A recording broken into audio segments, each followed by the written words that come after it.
Hi, Jessica here. Just a quick note before we begin.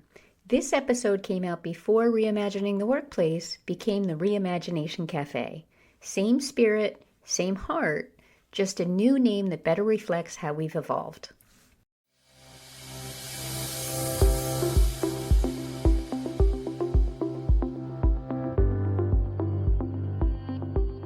Hello and welcome to the Reimagining the Workplace podcast.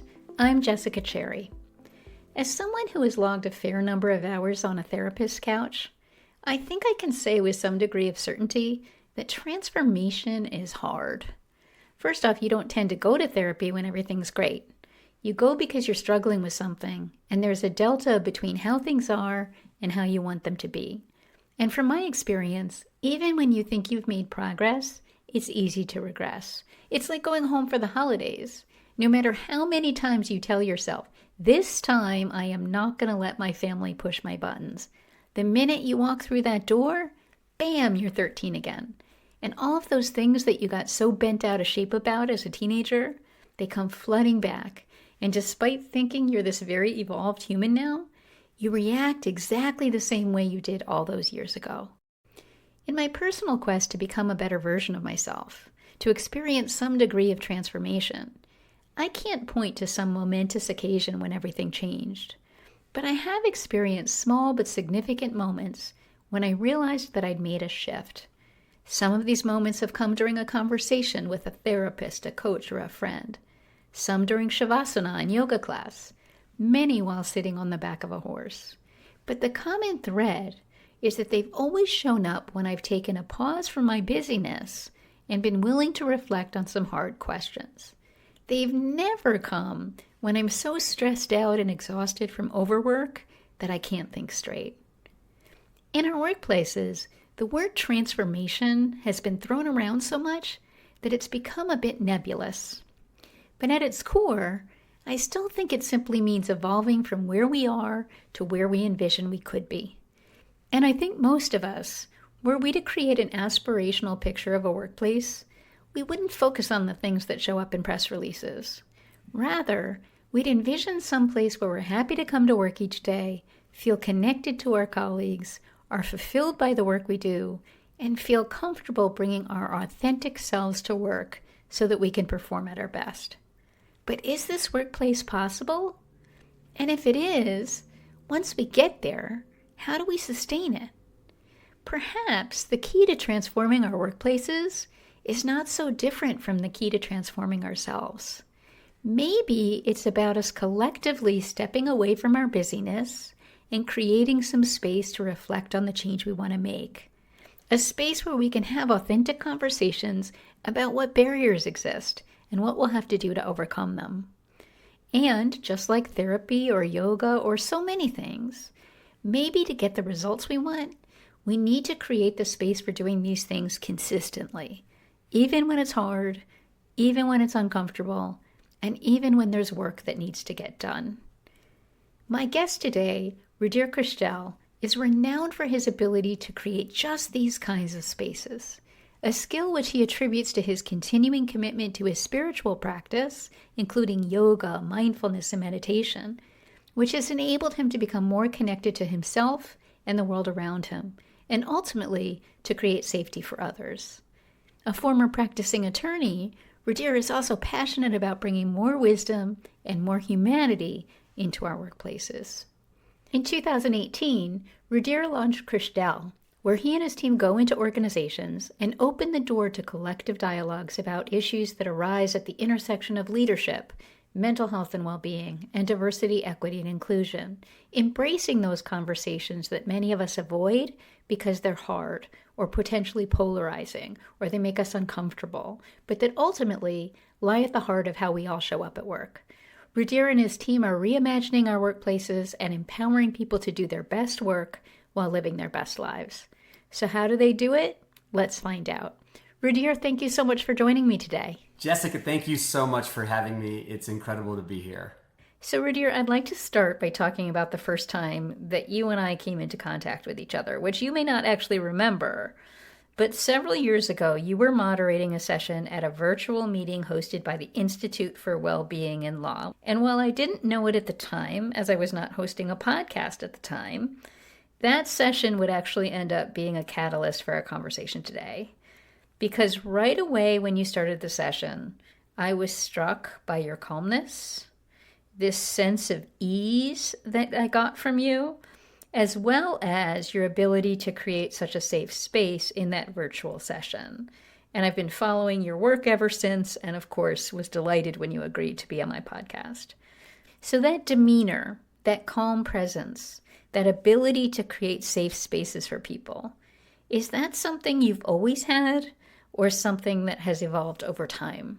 Never would have been able to do this 20 years ago. I was an entirely different human. And it's through years of work that have got me more connected, more grounded, and then ultimately able to create that safety for others, allowing people to be more vulnerable, more open. To me, it's the spiritual path. It started with yoga. It continues with meditation. I engage in regular inquiry work. And it's a constant conversation that allows me to first just be more comfortable with myself. I definitely wasn't that way when I was practicing law. I would get nervous saying grace at dinner with 5 or 6 people, and now I speak comfortably in front of thousands of people, hundreds daily, and creating safety while doing it, creating interaction for others. I definitely didn't have that skill set 15, 20 years ago while practicing. So because the work you do today at Krishtel is really the culmination of all of the personal work you've done, I'd like to anchor our conversation by talking about your background and your personal transformation, and how that both ignited your passion for transforming our workplaces and also how it informs the approach you take to your work. So let's go back to the time when you were a practicing lawyer, which you did for 15 years, 10 of those years at a law firm and 5 at Apple, before you made the pivot and launched Krishtel. Can you take us back to that time and give us a sense of what your life was like, the demands, the amount of stress you were under, your overall well-being? I really appreciate you asking. It can get brutal as a litigator. It is a challenging practice. When we say billing a couple of thousand hours a year, it's a number, but the way that it shows up in life is quite challenging. Not knowing how much you'll sleep any given night. All plans are soft until 30 minutes before.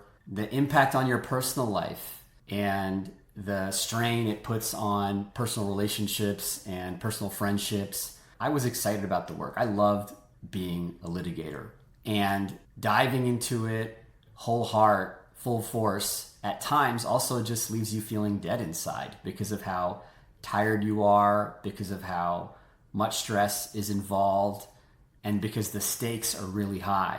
You want to do an incredible job. You want to do right by the folks that are paying your bills. And so you really are sleepless at times. And it really put a strain on my health over time. I think coming out of law school, I came out of the gate strong. Many years, many hours, very little complaint, very little issue.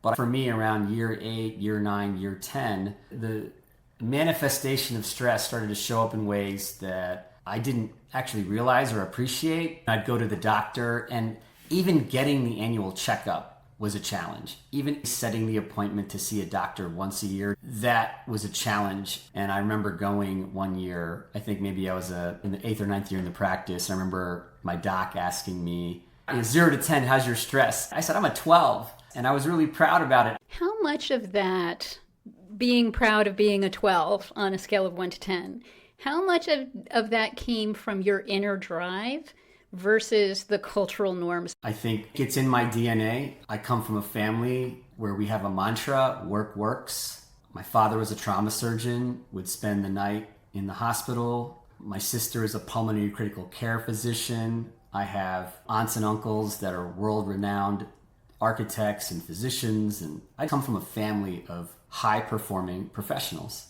Son of immigrant. And so survival and upward mobility is critical. And so yes, it's in me. And the law tracks that. And so then part of it gets affirmed in the practice. The culture of the environment is really client service, incredible top-notch client service, meeting incredible demands of clients and of courtroom schedules or the schedules of a deal. And that can mean working around the clock. And so it's both. It's your nature, but it's also a significant amount of it is the environment that affirms that mindset. So you've been practicing for about 10 years. You have a very successful career. You're a prominent patent litigation partner. And then something happened and you hit what I'll call an inflection point. Can you tell us about that? Yeah, it was my 10th year in the practice. I was on the close of discovery of a significant case that was moving quickly to trial, an international case where people were flying around the world taking depositions. I lived in the DC area at the time, but I was in California in a hotel room, 5th floor of the Sofitel Hotel in Redwood City, and it was nearing midnight, and I shut my laptop, and the entire left side of my body froze up. And I was in my early to mid 30s, and I thought to myself, oh, this is it. I'm having my moment. And because it was a left side, I thought maybe it was a heart attack or a stroke. And I had just had a colleague who had suffered from a stroke and another colleague who had suffered from a heart attack. I ended up reaching with my right hand, I grabbed my phone and I called my cousin who's a cardiologist. And after speaking for a little bit, said, just get to the ER. And so I got to the ER and it wasn't a heart attack. It wasn't a stroke. It was the manifestation of stress. But it was the first time that I started to, quote unquote, listen to my body and pay attention, because there were a lot of other signs that were coming up in the years leading up that I was not paying attention to. And this one was the one that really put a scare inside of me. And so I decided at that point that I needed to make a shift. And this was going to be the end of my career at a firm. So first of all, thank you for sharing that. And so often it's a scare like that that really forces us to take stock of where we are. So before deciding to leave the firm, did you talk to anybody about what happened and what you were thinking at that point? I didn't feel comfortable at the time talking to anyone. As a litigator, I felt like I had a reputation to protect.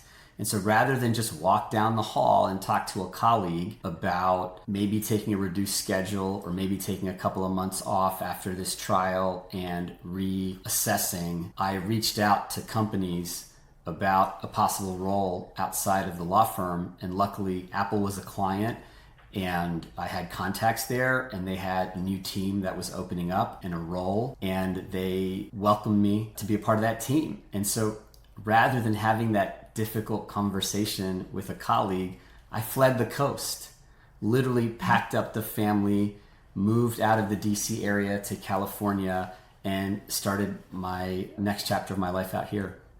So whether it was cultural norms or your own notion of what it meant to be a litigator, or probably some combination of the two because they're so intertwined, you felt that it was potentially damaging to your reputation to raise your hand and say, hey, my body just told me in no uncertain terms that I'm under too much stress. So leaving the firm altogether seemed like a more viable option than walking down the hall and having that difficult conversation. And I really want to pause and highlight that, because this idea that we need to work on opening the door to these and other difficult conversations becomes such an important theme and is really the foundation for much of the work you do today.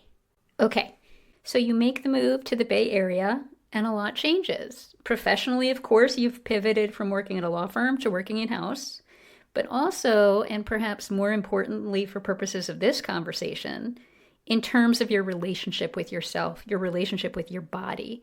Can you describe that evolution? First thing is that moving from a firm in a litigation practice to a company, one thing that happened automatically was predictable sleep. Going from an environment where, especially pre-trial or in the wake of deadlines, you can be sometimes sleeping 3-4 hours or less, or longer and shorter, to a place where 6 hours a night predictably for the year was not a challenge. It wasn't 8 hours a night, but between midnight and 6 a.m., I was in bed. And regular sleep made a huge difference, bringing my stress down from a 12 to maybe a 7 or an 8. So the first thing is the impact of and the value of regular sleep. The second thing is I had been a regular practitioner of yoga, and I had dabbled with meditation when things got really busy. So in some of those really challenging months in litigation, billing 230, 240, 250 hours a month, I needed something to get clarity. And so I would wake up at 5 a.m. and do an 8-minute mindfulness guided meditation exercise on YouTube. Back then it wasn't apps, it was YouTube. Right. Just 8 minutes a morning for a few weeks. I remember making a significant difference. But once the litigation cycle slowed down, I would stop the meditation again. And so when I got to Apple, I really leveled up and made a dedicated commitment to my meditation practice. I started practicing 20 minutes a day. And about 2-3 months in, I noticed that for about 3 weeks, I had not gotten an afternoon coffee. And in my entire legal career, an afternoon coffee was a daily routine. It just was a response to the tiredness in the middle of the day. And at some point it hit me, for 3 straight weeks, I hadn't gotten an afternoon coffee. I didn't need it. And so that energetic shift for me was the moment where it really clicked that this is having a huge impact on my life. And I should mention that there's plenty of data showing the benefits of sleep, meditation, and mindfulness, not only for fueling our bodies and improving our energy, which clearly you can attest to, but also because of the positive impact on our performance. Rudhir, does this ring true to you? Did getting more sleep and engaging in mindfulness practices, engaging in meditation, did they have a positive impact on your performance at work? 100%. I was much more clear. I was much more gathered. My productivity and performance increased, and my comfort in front of groups of people public speaking was a huge source of challenge and anxiety for me, even as a lawyer, especially as a lawyer who was a litigator. It was very hard for me. Now I speak in front of thousands of people, hundreds, daily, thousands, you name it. And all of that I credit to these practices. So you're focusing on these things and seeing what a difference they're making. You're still working at Apple at this point, but you're thinking about taking some time off, maybe a few weeks, to take a pause and regroup. And then you have a conversation with your wife. Could you talk to us a little bit about that? Yeah, I'd been working for 14 years at that point in a professional career. I don't know that I'd taken any significant vacation, and I think there were normal challenges of work showing up, and I just felt like taking a couple weeks off, a month off, 6 weeks off. And my wife said, a month off, 6 weeks off isn't going to change anything. You need a year. And I said, well, Apple doesn't have a year-long sabbatical program. And she said, well, you don't need it. Just stop working for a year. And I had never thought about that as an option. And she was running a nonprofit. I was an in-house attorney at Apple. Certainly I had the higher salary at the time. I'm generating our income. I'm the breadwinner. How can we do that? And she said, we'll budget for it. I'll pay the bills for a year. We'll figure this out. I'll take the reins on the family and you enjoy your year off. What a wonderful gift she gave you. I was shocked. I'm still shocked. What she said at that time was, you alone are enough. All the things that I had identified with as a man, as a son of immigrants, as a lawyer, as a professional, I felt like my job and role in life was to be the provider. And she said, nope, that's not why I'm with you. And it gave me so much permission, not just to take the time off, but also to be myself. What a lovely and really meaningful moment. And I know that sabbatical was a period of great personal transformation for you. Can you tell us a little bit about that? How did you spend that time? It took me about 2 months to actually relax. And that's when I really dove in. I did 2 things. I signed up for a yoga teacher training and a mindfulness retreat, and then ultimately a training. And the other thing that I did was I started to write. The writing was really valuable. I told myself, I'm going to write down 2,000 words a day. And it was this dreadful moment with a dining table. I would sit down, get my laptop open and stare at it. And the hard part is that as a lawyer, what we tend to do is do discovery with others. We're always asking the questions. And I think what I missed out on was asking myself the questions. And so I deposed myself. And it was the most powerful thing. I poured out my entire professional life on a couple of pieces of paper, everything I could remember, everything that was meaningful, every inflection point. And what was the impact for you when you saw all of that laid out bare in black and white, when you read those pages? Seeing that and reading that helped me see the themes that I cared about. It was full of instances at work when people weren't treating each other well, or there were better opportunities to be a leader and better opportunities to step up and step in for myself and for others. And I think just seeing the things that I cared about thematically helped me realize what it is that I wanted to do.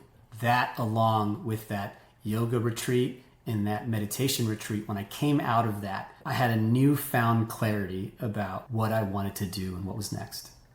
So you launched Krishtel in 2018, and since then, a lot has changed. We're not in the office as much. Most employees love that flexibility, but they feel less connected to their colleagues. So employers are grappling with what is the right mix of in-office versus hybrid or remote working. We had the murder of George Floyd, followed by what some call a racial reckoning, and others call a lot of performative allyship in the workplace and elsewhere, but a lack of fundamental change. An increased focus on DE&I in the workplace, the backlash against it, against a broader backdrop of what one article I read calls the mainstreaming of hate, a global mental health crisis, a loneliness epidemic. There is no shortage of challenges. But what do you see as the biggest challenges that workplaces face today, and how do you address them? I think engagement in a remote workplace is one of the more challenging transitions that we've had to make. Then on top of that, what we're here ultimately talking about is employee well-being and mental health are critical in making sure that people feel supported. And then on top of that, DE&I issues that show up, all of them relate and connect. And so as an example, leaders have to be healthy in order to lead an organization or to be their best self, to lead. Leaders are also very invested in the well-being of their teams. If you have diversity, equity, inclusion issues, you certainly want leaders to be aware of it. And when employees face these challenges, it impacts their well-being. And so our business logo, our whole mindset is that all of these issues, well-being, leadership, and DE&I, intersect and impact one another. And there are folks that tend to work in one of those verticals, and we work in all of them intentionally. And so what approach do you take? When you go into organizations, how do you go about addressing the issues that show up at these intersections? We have a team of facilitators. We host dialogues or workshops, keynotes, come in and speak. For example, how to have difficult conversations, how to create psychological safety at work, how to be better as a leader, how to become more effective as a communicator, or how to give effective feedback. All of these issues create challenges, and oftentimes we miss the moment to level up on these skills because we're so focused on the work itself. We also offer one-on-one coaching. So our coaches come in and work with leaders, typically mid-career leaders that are moving into a management or a leadership position, and we support them in leveling up. There are individual contributors that often get promoted to a managerial position, and it becomes less about yourself and more about your team, and that transition is a challenging one. And so working with a coach to make that transition can go a really long way. And we also have group coaching programs where we coach teams and groups and that evolution. I think it's so important that you work at all of these different tiers, all of these different levels within organizations. At the company level, delivering keynotes, which sets a tone and inspires people. At the team level, creating safe spaces for collective dialogues on issues that might not otherwise get addressed. And of course, at the individual level, coaching people to level up their leadership skills. Because I think if you focus on only one level, have someone come in and do a really incredible keynote, for example, but that's as far as it goes, not much impact there. And then you mentioned that engagement is such a challenge. And there's an acknowledgement that engagement has declined since we started being together in the office less. And yes, I think that remote and hybrid working creates some challenges there. But I also think that people just don't want to be treated like cogs in a machine anymore. They want to be seen and valued for who they are and what they bring to the table.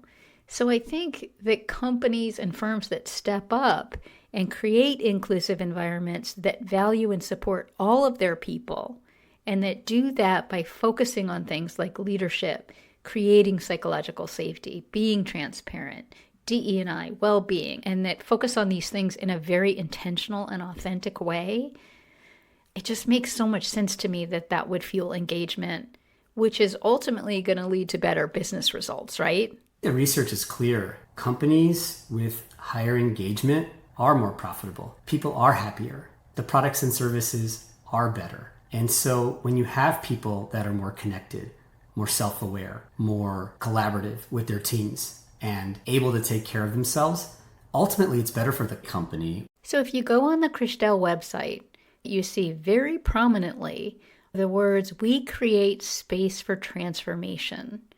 Can you tell us what you mean by that and what transformation means to you in the workplace context? Transformation is difficult. It naturally means that you're changing something, and in order for something to change, something difficult has to happen. Going from where we are to wherever we want to go is going to require us to endure something. You're evolving how we connect and work together. It's powerful, but it means we have to go through something difficult for ourselves and with each other. So we go into a company and we create a collective conversation about the change we want to make. We create the space for that difficult work, and we create safety in a group where people are actually comfortable talking about not only the change that they want to make, but all the things that have to happen to make that transition and the fears that they have to overcome in that process. That is part of a transformational process that we really love to be a part of, to facilitate, to inspire.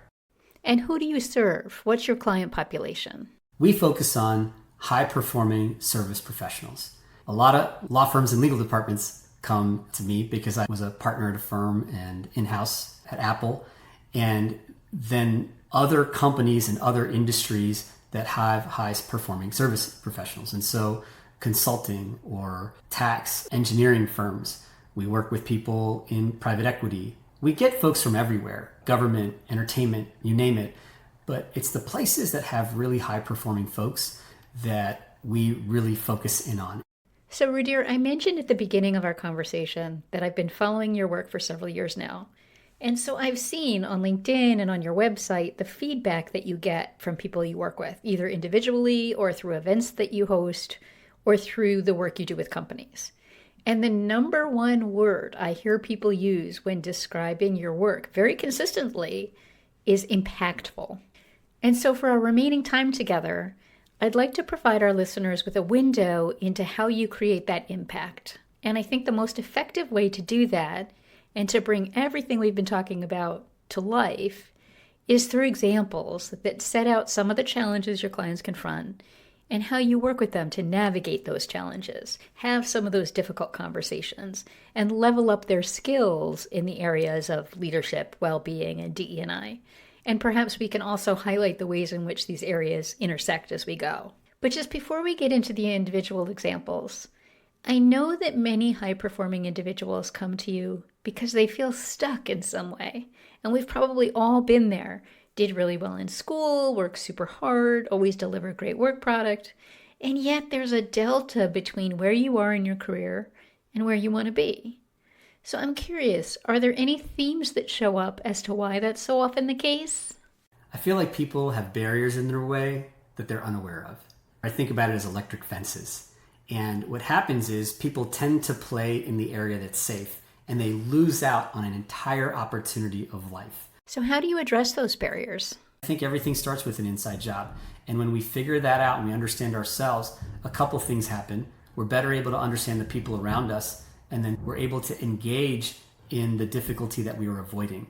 Again, it's these electric fences. And I talk about them because people don't know what they are. It's only until we have this conversation that they're able to see it. All I get is people know that something's wrong. Something's not working out. They're not reaching their true potential. They haven't really reached, and they don't feel like they're in the right place in life or in their leadership or in their success. And to me, it's these electric fences that are holding people back. And so we do that real work, that inner work to tear these down. You start to see yourself differently. You start to see the world differently. And then there's outer work. Now, how do we engage in the world as I know it now, today, with some of those barriers cleared up? And it can go a really long way. It's a huge shift in someone's life. I really love that term, electric fences. And I think it's so true that often we're looking to change things that are external to us, get that promotion, get that new job, whatever it might be. And often the real key to getting unstuck comes from within. But we can't always see that, which is why, of course, having these conversations is so important. Okay, so let's talk about leadership. And can you share some of the obstacles that people face when they move into a leadership role? Maybe they're managing others for the first time. And then give an example of someone who, through your work together, you saw evolve as a leader. A lot of the people that I focus on, many of them went to college or grad school and have done a lot of work to get to a secure place in their life, and they move into positions of leadership. And yet, when you do so much to secure yourself and your future, what's hard for people is change. Changing themselves and supporting the change of the people around them. Changing a team. There's an attorney that I work with, and he was one of my earlier clients in my coaching work. And interestingly enough, I still work with him, and we just talked recently, and how far he's come. It's really amazing to see. He was a successful partner, a rising partner at a firm. He came to me with leadership goals, with business growth goals, and there was a challenge with one associate, and there was a mindset of, I'm the partner, they're the associate, I say what goes, and they have to listen. And I said, well, what's getting in their way? What's the challenge? He said, I don't know, I'm telling them what they need to do, and they need to do it. And full stop, that was it. He wanted to command, control, and demand. And I asked him how that's worked out for him in the past. And it hadn't. So I suggested something different this time. Let's lead with listening. Let's actually be curious. First he asked, how do I do that? Because he didn't even know. He just assumed that he's the partner, they're the associate, whatever he says goes. Well, because that's probably what it was like for him when he was an associate, because that's the culture. So it's a vicious cycle unless we stop it. So how do you change that mindset when it's so ingrained? We had a meaningful conversation one day about how to listen. I offered some tools. He went in and had a curious conversation without judging. And he found out that the associate was going through something difficult. It was personal. They had a personal challenge going on at the time, and it was getting in the way. And the associate wasn't comfortable actually sharing and being open about it. It was this conversation that built that connection. And that curiosity allowed the partner to understand, to support the associate through it, and to get different resources and adapt. Right, so that associate now feels seen. And what was the impact of that? Did it change their dynamic? The associate was relieved because somebody was actually asking and interested about them. And I think that motivated them to move forward in working for that attorney. It also allowed the associate to have a better relationship with the partner. And of course, that better relationship yields dividends for the well-being of both of them, which is ultimately good for the firm. Now, you mentioned that this attorney had both leadership and business development goals. And I know that business development is a significant part of your coaching practice. So since this attorney was focusing on both of these things, in the context of this example, can you talk a little bit about how leadership and business development intersect and interact with each other? This particular attorney started with a $250,000 practice, and it's now nearing $8 million. And so we 40x'd the size of the revenue. Well, what that means is now you have to actually have a team of people. And the key thing that I talk about is in later stages of business growth, capacity is critical. Actually having a team of people that engage and want to work with you is the business development. It's actually not about going out and shaking hands. It's about having an amazing team of people that are engaged, happy. And the key to that is your connection with them. And so the work of leadership continues, and it starts with listening. It starts with understanding. Well, and I think when it comes to leadership, it's so important to think about some of the systemic issues and to perhaps be more thoughtful about whether or not someone is prepared to step into a leadership role, especially where they're going to be managing others, managing teams. Because oftentimes we put people into these roles, giving them tremendous power over not only people's work and careers, but their entire lives. And there are many people who may be extraordinary individual contributors, but they just have no idea how to be an effective leader. So ideally, organizations would make sure to build up people's skills in areas like listening, empathy, compassion, collaboration, before people transition into leadership roles and before their deficiencies in these areas can negatively impact people's overall well-being. And that's actually a nice segue into the next core area you focused on, which is well-being. So how do you approach well-being at Krishtel, and how do you address both the systemic and the individual factors that impact wellness in the workplace? Because, of course, it's so important to tackle both. It's why we focus on teams and individuals. It's why I regularly speak with large groups that then continue to coach clients one-on-one. I think we want to hit well-being personally, interpersonally, and systemically all the time in regular rotation. We can't do one without the other. The people that I work with, what they get raised to do is service others. There are deadlines, there are high stakes, there are meaningful challenges and meaningful matters ahead of them. And they will jump through hurdles to make someone else's life better. The hard part is then turning that care towards yourself. And that's where I tend to focus, is creating a lot of permission for people to care for each other and not only focus on a client service or an external party, is finding the ways that are meaningful and possible for people to care for themselves, and then ultimately creating relationships and systems where people are allowed to do that. Can you give us an example of someone you've worked with, maybe one of your coaching clients, where the focus was on enhancing well-being, where someone was trying to find ways to take proper care of themselves while also tending to the needs of their clients and colleagues? I coach a lot of partners and practice group leaders in the law on business growth. And what they know is go, go, go. And what I help them do a lot is stop. Just this week, one of my clients said, is it possible for me to actually take a break on vacation? This is a partner who's the managing partner of a particular law firm office going on vacation. It's 5:00. He's traveling for a week the next day, and he's looking ahead and wondering, am I ever going to get a break? And I can be comfortable saying that he probably hasn't had a break for 20 years in the practice, not a real break. And so just really, can I actually take a break? And that's the meaningful conversation, is how we set boundaries backed up by systems that allow us to actually take a break. Setting boundaries, not just saying no to work. It's actually saying no to work, but then allowing a team to support you, allowing colleagues to support you, creating a system that will work, that will allow you to actually take some time off. And so it's almost like a plea for help. Like, I really just need a break. And is that ever even possible?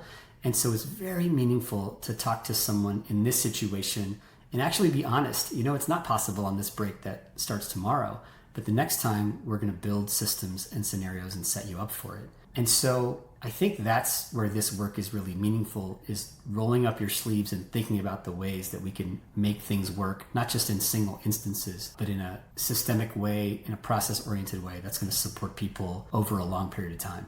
What I love about that example is that it takes into account the realities of, in this case, law firm culture and client service. And of course, that's where your background is so helpful, because you and I both know that if you're a lawyer and you all of a sudden say, that's it, no more working on vacation, I am going to ignore all phone calls and emails that come in over the next week. That work that comes in and that you're ignoring, that's not going away. What will happen is that it will become someone else's problem, someone who may or may not be in a position to provide the excellent service the client expects. And of course, now you've enhanced your well-being, potentially at the expense of your colleagues. So you're very candid with your client, telling him, no, you're probably not going to be able to completely shut down this time because you're not set up for that today. Can you share how that conversation played out? I told him, on this coming break, find the 2-3 hour period where you're going to work, get the permission from the family, and that's when you check in. Your team wasn't set up for this, for you to completely shut down, and you want to set everybody up for success. You want to set your client up for success. You want to set your colleagues up for success. And I said, how do you feel about that? And he said, you give me a lot of hope that this time it's going to be better, and the next time I'm actually going to take a break. And then, of course, he's the managing partner. So if he models that, maybe others will feel more comfortable doing the same, which of course is good for everyone. So let's talk about DE&I. Can you address why it's so important to address DE&I in a meaningful way, where things stand today, and then can you identify some steps that we can all take to move the needle in a positive direction? We've seen a lot of backlash on diversity, equity, inclusion as of late, and that train is right on time. As soon as you want to make the workplace more inclusive for women, more inclusive for people of color, more inclusive for LGBTQ plus colleagues and other marginalized identities. As soon as you want to make the workplace a better place for everybody, there's going to be backlash. And I think it's why it's extremely important to double down. Some companies are doing it in more overt ways, and some companies are being more subtle. But ultimately, the workplace continues to diversify. Leadership continues to diversify.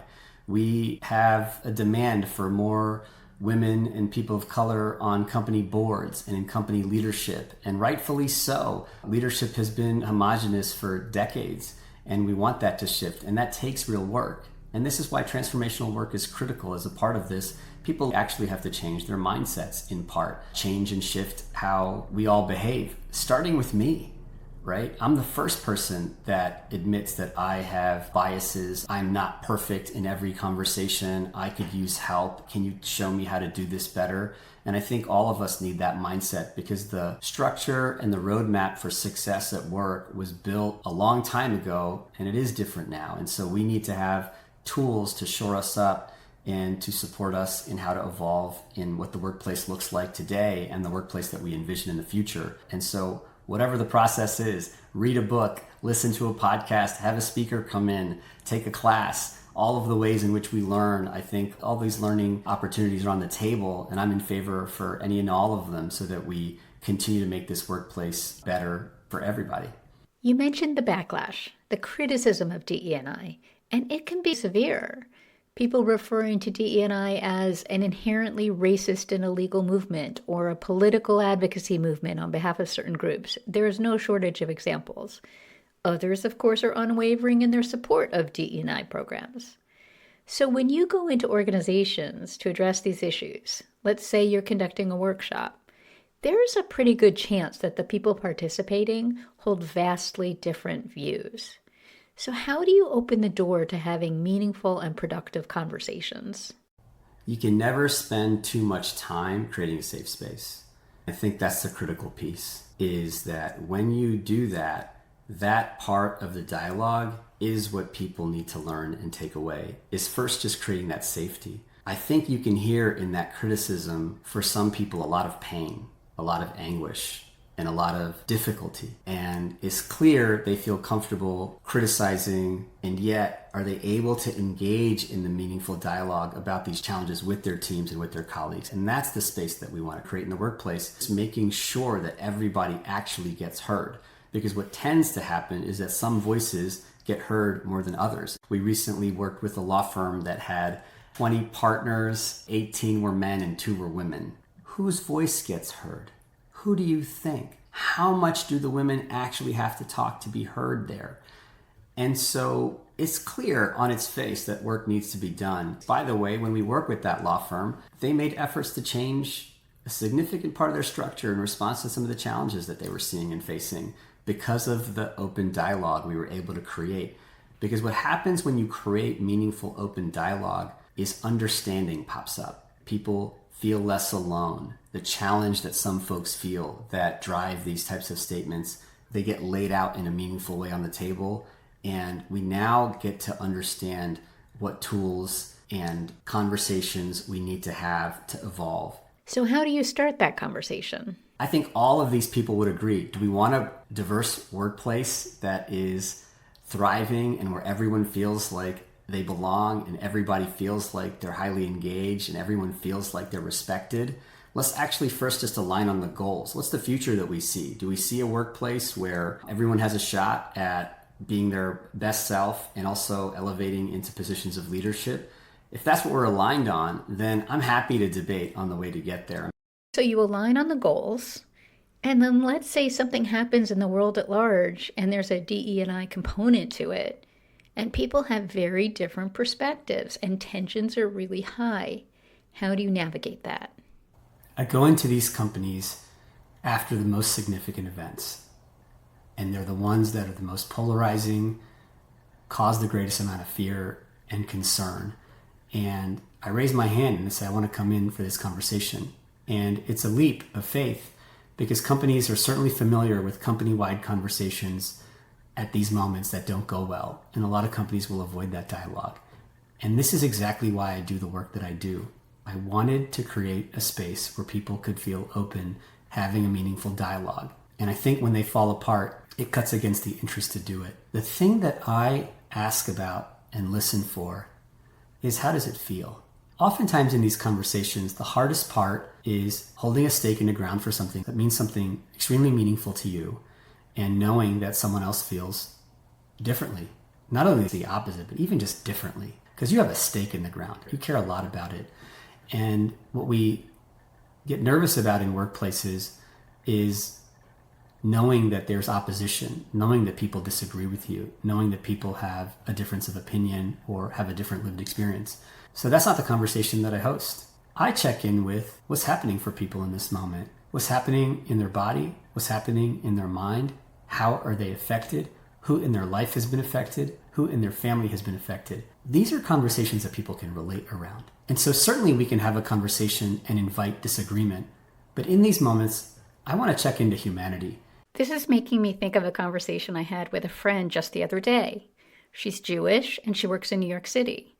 And she was telling me that she has worn a Star of David necklace, a symbol of her Jewish identity and Judaism, for many, many years. And then in the environment we're in right now, she doesn't feel comfortable on the streets of Manhattan when wearing that necklace. She does still wear it, but there's fear there. And that's what she is experiencing as she walks to work. And I think I said something when she told me that, like, I'm really sorry to hear that. But perhaps a better response would have been to ask her a question, to be curious about the weight of that, to give me some insight into how that makes her feel. The thing that I ask about is, how does it feel for you when you walk down the street and there's a sense that you may be attacked or that people are judging you? What's that feel like? What's that feel like in the body, right? What's the feeling? It's fear, it's uncertainty, it's judgment, it's anger, it's reactivity. How does anger and judgment and reactivity and nervousness and fear for your life show up in the body? I'm tight in my chest. I'm uncomfortable in my stomach. My jaw's tight. I'm sweating. That's also a conversation. It's good to actually understand how these situations make people feel. How does it feel to be Muslim at a law firm in an environment where a company is making decisions to hire or rescind offers based on what's happening in the world or political climate? What's that feel like for you? How does it feel for a black man 3 days after George Floyd, a weekend and a week where there were multiple incidences that got national attention of harm on black bodies, on violence from police and others? And so how does that feel for you? I'll never forget the week after. I coach a series of clients. I coach white men, black women, a range of folks. And that week, I'll never forget the disparity of my coaching calls. How much black clients were impacted in contrast to others. Others mentioned it, and yet we moved on to the other aspects of our coaching call. And yet black colleagues couldn't work that week. And so let's just check in on how people feel. Let's not resolve the political complexity in this moment. That's important. I'm not avoiding that conversation. And yet there's a real value in distributed work environments, in hybrid work environments, where people actually don't get a chance to connect with each other, to just really understand how something is impacting somebody. Who lives in an area where there's protest on the street? Who has family that's been impacted directly or indirectly? Who knows someone that's recently been harmed by violence? And I think there's a lot of understanding that comes as a result of these conversations. And so oftentimes we avoid these conversations because we feel like they're polarizing. But what if it's a conversation that's a source of connection, of understanding, and of healing? Wow. I really love so much of what you just said. Everything, really. And I want to highlight a few things in particular. First, that in those moments when something happens that can be quite polarizing and many people would run for the nearest exit, you raise your hand and say, I want to come in for this conversation. So a lot of courage, a lot of resolve there. And then your approach to check into humanity, focusing on what's happening for people in these moments, what's happening in their bodies, in their minds, asking how are they affected, how are their families affected, So you're asking questions that both take the temperature down and, as you said, that people can relate around, turning what could be a polarizing conversation rife with conflict into potentially one of connection, understanding, and healing, which I think is quite lovely. And of course, how each of us shows up for those conversations, whether we're prepared to really listen, not just with our ears, but with our hearts, feeling the energy in the room, and prepared to change our perspective or to take action of some kind in response to what we hear and feel. I'm sure that's a big factor in whether that connection, understanding, and healing actually takes place. There's a quote that comes up for me when you say this. It's from a mentor of mine. It's from one of my favorite books, Rhonda McGee, The Inner Work of Racial Justice. And we see interconnectedness. We feel the suffering of others. We discern what action might help alleviate the suffering and the harm, and we take action and reflect on its impact. I believe that if you're really listening, you're actually tapping into the suffering that someone is experiencing. And if you actually tap into the suffering that someone else is experiencing, and ultimately your own suffering, you're willing to take action to ease that pain. Oh, that's quite beautiful. Thank you so much for sharing that. So let's turn to the individual coaching you do in the DE&I space, starting with some of the very personal challenges people face and how you help people to work through them. I coach people on executive teams, and there's a woman of color that I work with, and she says the men, and it's predominantly white men on her executive team. There's a case in her company, it's a case in many, fine. And she says that, well, they don't want to listen to me. They're always talking, they're speaking over me, etc. And I know that to be the truth in a lot of teams. And so I don't question it. I don't question her, but I want to challenge her a little bit. They don't let you speak is what she suggested. And I asked her, do you let you speak? Are you actually engaging? Are you speaking up? Have you pushed and pressed? Have you stepped out of your comfort zone? And she said, well, they won't want that. And that's going to not work out well for me. And I say, I appreciate that that's probably been the case in your life many times, which is why you feel this way, that people haven't listened, they've shut you down, or they've put you in your place. But you're on the executive committee now. And so could we start again? She realized that there was this electric fence, that she in part was creating a barrier. We're not putting into question all of the people that had made workplaces challenging for her in the past. We're not even putting into question the fact that there might be people that aren't actually listening on this leadership team. But my question to her was, are you actually giving yourself a chance? And she said no. And so there was a barrier. And the barrier was she had this feeling that nobody would want to listen, nobody would pay attention, and that would ultimately not value her insight. And so I pushed her. I said, this week you have an intuition. Marry the intuition with a blurt. Say the thing out loud. Give it a shot.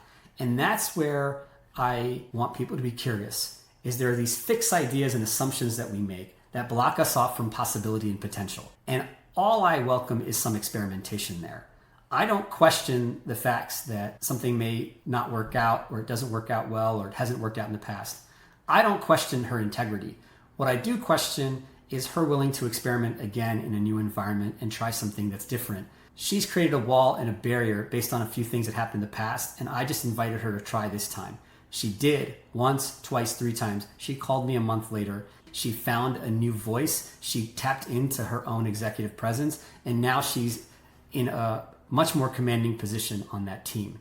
And so just becoming aware of the stories that we tell ourselves that often are not true in that moment has a huge power and potential. You know, I was struggling with something not too long ago, and someone said to me, I think you need to change your story. It's not serving you anymore. And it was this light bulb moment for me, because as soon as she said it, I could feel in my body that it was true, that this person was right. And it sounds like in that example that through this conversation, your client had a similar sort of epiphany. What I love about what you're saying is that it's not serving you anymore. We're actually not saying that it never served you. That voice early in life, maybe as a child, maybe as a teenager, maybe even 3-4 years ago. But to me, it's like a neighbor that we're just not welcoming over today. It's a voice in your head, and you say, you know what? Not today. I'm already hanging out with somebody else. And that's it. You choose not to listen to that voice, because sometimes that voice serves you. And it's a matter of first just trusting our intuition, but then having a healthy challenge and saying, you know what, that's not the right instinct. Let me try again. Oh, I love that. Now, you mentioned earlier that a lot of your clients come to you for coaching on business development. And one of the areas that I know you focus on is the intersection of business development and DE&I. Can you share any examples that illustrate how these areas intersect and interact with one another?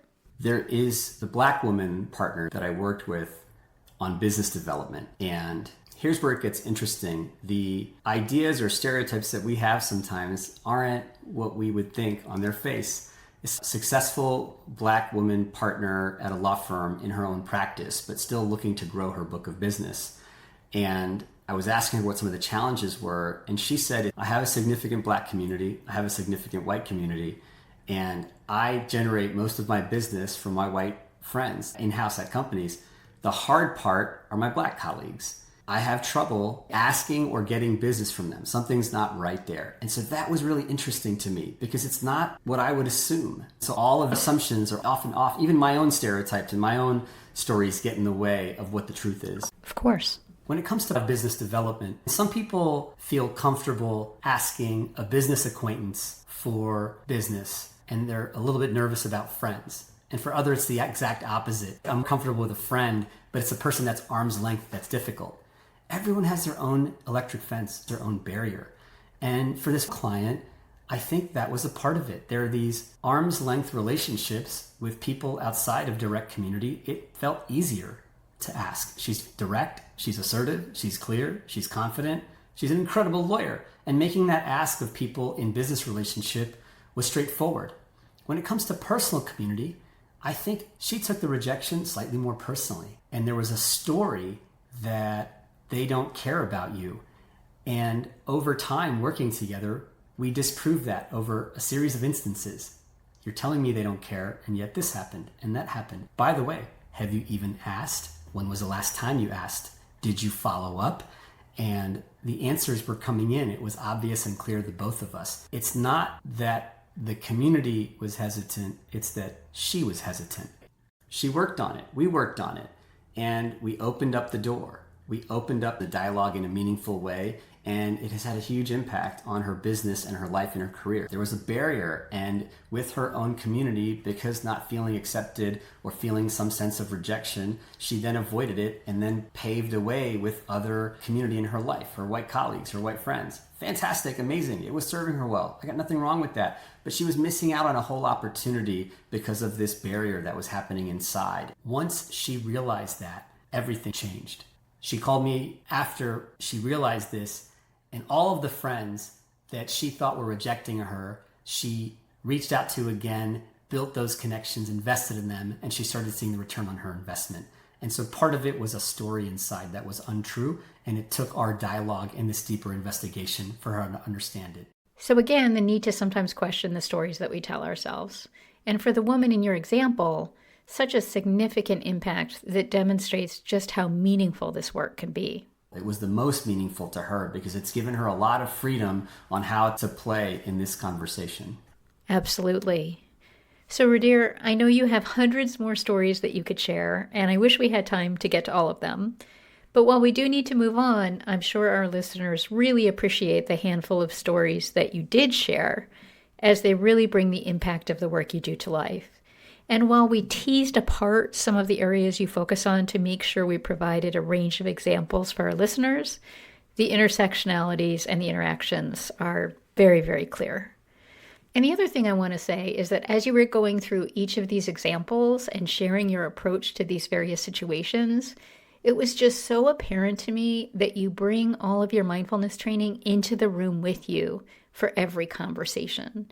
And that by integrating the personal work that you've done over however many years into the work you're doing today in our workplaces, it so clearly plays an outsized role in your ability to create these safe spaces and these impactful experiences.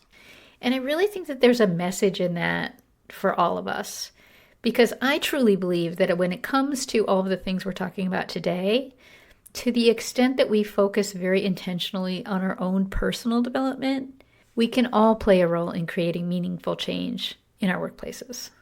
Of course, all of these conversations happen against a broader backdrop. Cultural norms within organizations, within professions, and then, of course, everything that's going on in the world at large. So before we wind down, I want to zoom out to 30,000 feet, and I want to ask about the potential broader application of the work that you do. The issues that individuals are confronting today, what's going on in Washington, how polarized we are, geopolitical issues, climate change, things can feel pretty heavy. And every one of us brings that heaviness with us to work. So on your LinkedIn page, you refer to yourself as a joyful optimist. Are you optimistic that if we focus on the issues we've talked about today in our workplaces, we can make a broader difference, that we can have a positive impact on the world at large? I certainly think so. I'm not blind to the world. I'm not blind to the truth. And I also do feel like meaningful, intentional steps to support ourselves, to support our teams, and to support our institutions can go a really long way in helping us get better.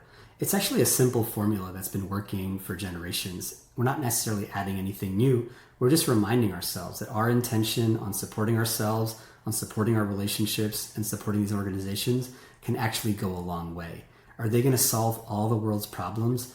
I don't think so. I think if we had simple solutions to the world's most complex problems, they wouldn't exist. But the world is complex, people are complex, relationships are hard, and power is a problem. And so what we try to do is make meaning of these challenges, and especially for people that are in institutions working with one another, we want to create situations where everybody feels understood, is respected, and has the resources they need to thrive. And that investment, I know, can go a really long way. So optimism tempered by the recognition that these are complex problems that won't get solved overnight. But if we can make people feel seen, valued, and respected at work, that's a meaningful step in the right direction. And I couldn't agree more. Okay, so Rudhir, we're just about out of time. But before I let you go, is there anything you'd like to say to our listeners? And how can they learn more about you, about Krishtel, and about everything we've talked about today? If people are looking for a change in their organization, they're looking for a change in their own professional life, definitely visit our website. It's krishtel.com. We come into workplaces, we talk about how we can get better, and so we're certainly invested in everybody that's listening. We're also invested in your organizations, and we know that when you take the time and invest, you can make a real difference in your community and with yourself. And I just want to add that in addition to setting out the different services that Rudhir and his team provide, there is also a resources section of the Krishtel website, which includes a really robust set of resources, articles, blogs, podcasts, etc., all of which can be useful to anyone seeking to revitalize or transform their organization's culture. So I encourage everyone listening to take a look. So, Rudhir, I want to thank you very much for joining me today. These conversations, while designed, of course, to be useful and thought-provoking for our listeners, they're also very meaningful to me personally. And you and your team, which I've had the good fortune to engage with a bit over the last couple of weeks leading up to this conversation, have been such a pleasure to work with. So thank you for joining me, for bringing your passion and your commitment to these issues to this conversation today. Thank you so much, Jessica. I just really appreciate the questions you asked, our conversation. This was just really meaningful for me, and I just want to say thanks. That's it for this episode of Reimagining the Workplace. I'm Jessica Cherry. Thanks so much for listening.